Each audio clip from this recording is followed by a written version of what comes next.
and every one of us, ladies and gentlemen. Let me give us a few seconds. Please ensure you get yourself a pen, get yourself a book, because I want us to do some brief revision on this verb that is mostly commonly wrongly conjugated. The issue with German verbs is that once you conjugate it wrongly, then automatically the sentence you will form afterwards is also going to be wrong.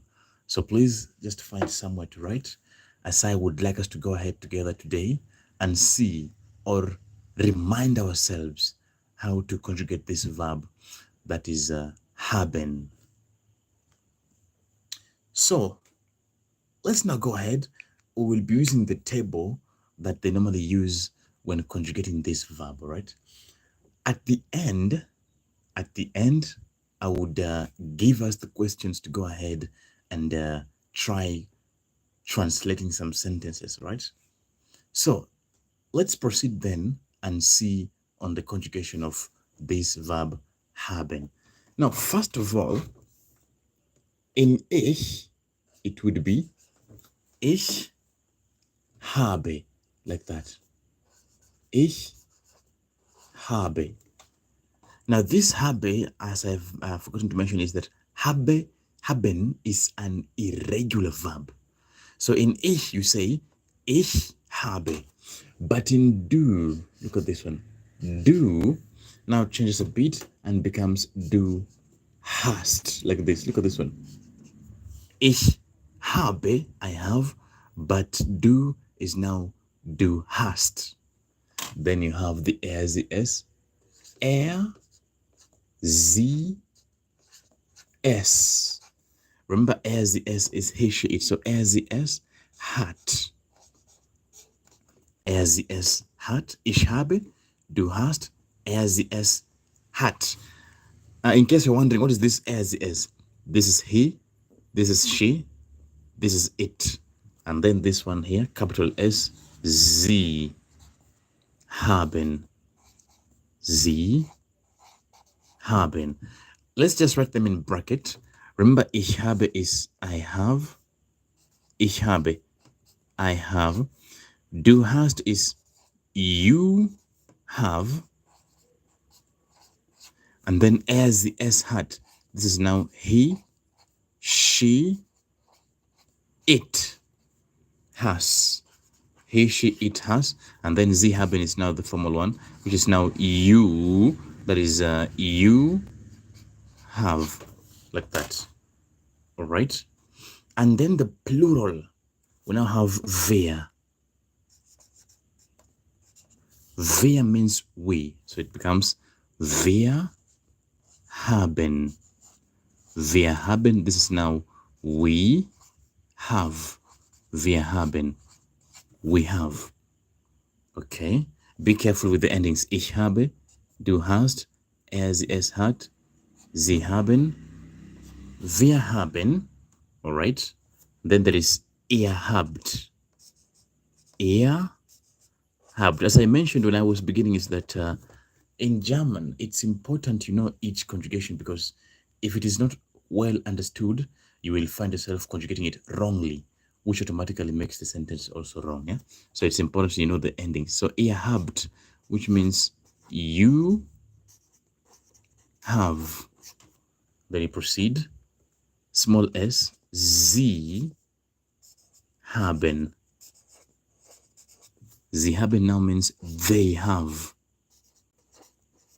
They have. Okay. Sie haben, they have. And then finally we have this last one, which is capital S. Sie haben. Which also means you have. Sie haben, you have. And that is how we get to conjugate the verb haben. Ich habe, I have. Du hast, you have. Sie es hat, that is he, stroke she, stroke it has. Sie haben. Wir haben. Ihr habt, and then sie haben, sie haben. To those of you who are just tuning in, let me say willkommen. Now I want us to go ahead I want us to go ahead and give some examples. What we'll be doing is this. We'll be having some examples in English, and then I'd like us to go ahead and translate in the comment sections, right? So please just take a photo of this. Just go ahead. I'm giving us time to screenshot this so that once you begin the translating, you have this at the back of your mind. Please just go ahead and let me give us a second to screenshot this. Okay, I believe you've been able to screenshot. Let's now go ahead and get the test. Now I have some sentences in English that I'd like us to translate. We'll be using those verbs. I mean, this verb that we just conjugated here. Here's number one. Number one wants us to say, I have a car. I have a car. Let's go ahead and try translating this. How would you say, I have a car? I'll be able to read the first person who has it correctly. I have a car. All right, now our 2 seconds is over. Let's confirm and find out what the answer is. I have a car. Remember, it's ich habe, right? So this sentence, I have a car, now becomes ich habe ein Auto. Ich habe ein Auto. Here's number two. Look at number two. We still have 4 more questions, right? Look at the following question. Answers like this, that we have a house. We have a house. How would I translate this one? We have a house. We have a house. Now, how would you translate this? Let me also give us a few seconds to go ahead and translate this. We have a house. You are free to refer to your table. We have a house. Now you can see here is wir haben, right? So how do I say we have a house? Proceeds to say wir haben ein Haus. Wir haben ein Haus. Super, I see you there, Sivrev11, willkommen, ja? Das ist gut. I also see you there, R3N. Let's go ahead and see number 3. Number 3 says like this. They have, look at number 3. They have children. They have children. So how would you say they have children? They have children. Now you have to go back again to your table and find out what is they. Assuming I didn't know, I come and check like that. So there you can see is sie. Sie haben, right? So back to my question. They have children now becomes sie haben Kinder. Sie haben Kinder. Sie haben Kinder. Sie haben Kinder. They have children. Okay, we have 2 more numbers. We have 2 more numbers before we get to conclude. Number 4. Look at number 4. You are very rich. You are very rich. How will we translate? You are very rich. Now this one has 3 possible answers.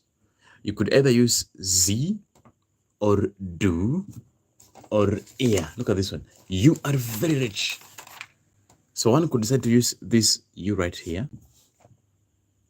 You could also decide to use this z right here or this er. They all mean you. So you are very rich. You are very rich. So I'm going to use z. Z. Oh, sorry. This is a different verb. Pardon, yeah. Sorry, we're not on R. Okay, let me just change that a bit. I want to say you have. Let's change it. You have. Just pardon, yeah. I was that I've brought in a different verb, yeah. So I want to say you have 2. You have 2 brothers. You have two brothers. Now becomes Sie haben zwei Brüder. Sie haben zwei Brüder. All right. Okay, let's get the last number. Number 5. Let's get the last number. Number 5 says like this. Peter and I, look at this one. Peter and I have the computer. So Peter and I have the computer. There we go. Peter and I have the computer. It's plural, right? Huh? This is now plural. So it becomes Peter. There we go. Peter und ich. Peter und ich haben. So Peter und ich haben den Computer. So Peter und ich haben den Computer. Now with this or with that said and done, you will have now seen on how to conjugate the verb haben. All right. If you check on your list right here, you've now seen how the verb haben is conjugated. I recommend you go ahead and take a photo of this and then keep on practicing with other sentences. All right. So with that said and done, ladies and gentlemen, let me say, das ist alles für heute. As I keep on saying, keep practicing, and I'll be seeing you in the next one. Auf Wiedersehen.